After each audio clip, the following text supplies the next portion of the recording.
Hello and welcome to another episode of Beer Man's No Bull Beer Reviews.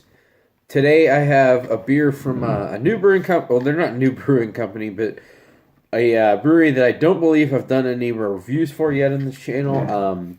This is from Terrapin Brewing Company out of Athens, Georgia. This beer is called Irish Buh-Bye Wake and Bake. Wake and Bake is their coffee oatmeal Imperial Stout. So this is that with lactose, and it says natural flavors added. So I guess it's like Irish cream flavors, which sounds kind of weird. But I've always been a big fan of the regular Wake and Bake. I know people don't like Terrapin doesn't really excite people much anymore. But these variants that they've done in this beer have always been, not always, but usually been very good, and they're pretty reasonably priced. I think this is like $11 or something for this 500 milliliter. So, even if it's, as long as it's not bad, if it's decent, then I don't feel like that's, I got ripped off or that's a bad price. So, but anyways, this is a 9.4 ABV. So I'm gonna crack it open and see what we got. Like I said, I know I haven't done a review for any Terrapin beers on this channel, but that's probably because I don't think I've had a Terrapin beer since I started doing this channel like almost a year and a half ago. So it's been a while. Some of their, like, I really like these variants. Their Hopsecutioner, which in my opinion is like their best hoppy beer, is good if you can find it fresh. It's a good, old school IPA. So, which the French toasted Wake and Bake they did, I think, was probably my favorite one. That one or the cinnamon rolled one were both very good. And so it wasn't Wake and Bake, but they have another beer called Moohoo, which is just like a milk stout. It's not as big of a beer. They did a tiramisu one. It's called Tiramisu. That was really good too.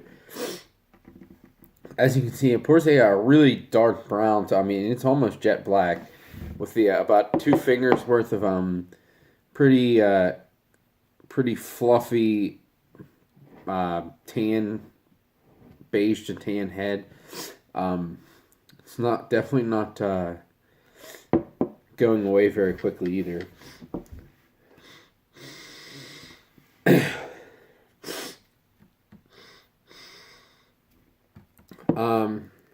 So I don't know if I really get any Irish cream character, but I'm definitely getting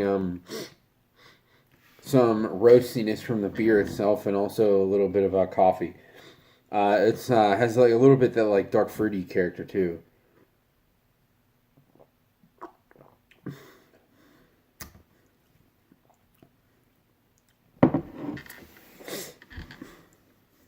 That's pretty good. I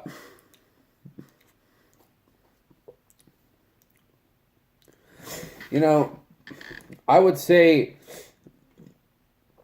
if I didn't know that I don't really know what all is in Irish cream because it's not something that I generally drink. But I would just guess that this base beer with the coffee. I mean, the base beer has coffee in it. With me, I mean, I get the lactose because it does have a really creamy mouthfeel. And I would just think that it was like with lactose and vanilla maybe. Because it does have a little bit of like it's a little sweet and it has a little bit of a confectionery type taste to it.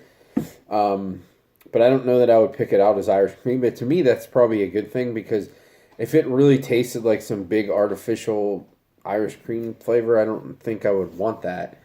And when I say it's a little sweet, I mean it's a little sweet. It is not like, by today's standards, with all these crazy pastry stouts, this is still not sweet at all. But I would say compared to the regular base beer, it's sweeter than that. But if you're adding lactose, that's what you're going to get because it adds sweetness. It doesn't ferment. The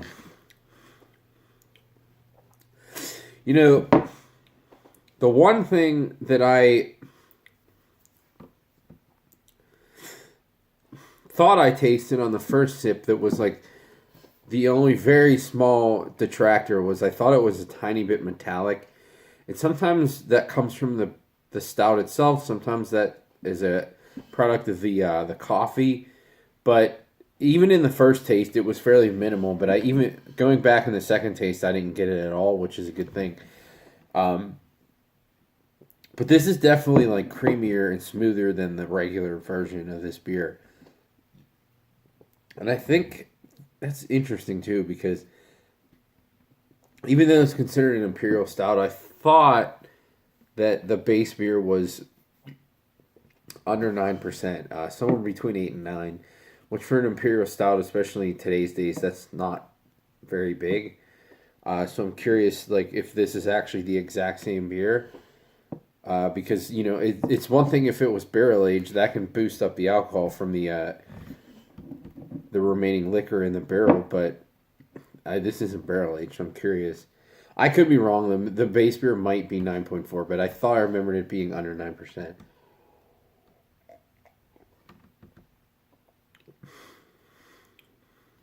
Yeah, I mean, honestly, it really tastes like a really nice coffee stout. But so I would say people who don't like coffee stouts because they leave behind like that astringent bitter character, that like dry astringent bitter character. I personally like that because I like drier beers. But if you don't like that, you would probably prefer this over the regular beer. But it's also like it has enough sweetness to round that off, but it doesn't come off as sweet.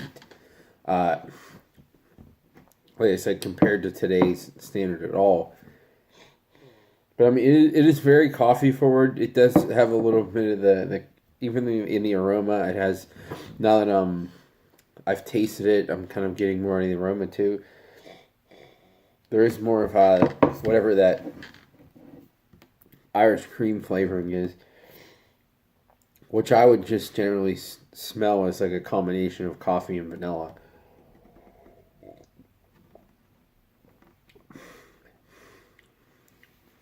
And sometimes coffee comes off with like a green peppery character. But in any of these variants I've ever had, I've never gotten that. Never got that in the base beer either. And I haven't got it's not in this either. So this is very, very good. I'm definitely glad I bought this for sure.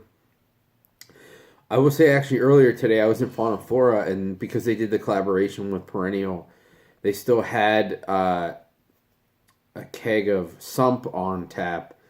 And because that's not a beer that I can get regularly, but I don't care enough about it to like try to trade for it, I figured I might as well drink a pour while I had access to it. So I got a pour of it, and it was very, very good. But honestly, I think I might like this better. So that's saying something, because that Sump is very. I don't like the barrel aged one. The barrel aged one always comes off, like I said, with some coffee beers, is like green peppery. But the non barrel aged one I always think is very good. It's a little bit of a bigger beer than this. So, you know, it makes sense that I would want to drink more of this maybe. But just flavor wise, I don't know. Now, I don't know that I would say that this is better, but I think it's as good. And this is something that you can find on the shelf. I mean, I know they distribute a lot of places. I'm close to them now because they're in Georgia and I'm in North Carolina. But I know they distribute to Pittsburgh. They were there for years while I was there. I think I don't know, like they're all the way on the West Coast, but I think they distribute pretty widely because I think they're partially owned by one of the bigger companies too. So I think most people could get this. So for a shelf beer, this is really, really nice. I highly recommend this. I would definitely buy this again. I don't think that I am going to buy this again, only because I literally have so many stouts to drink through.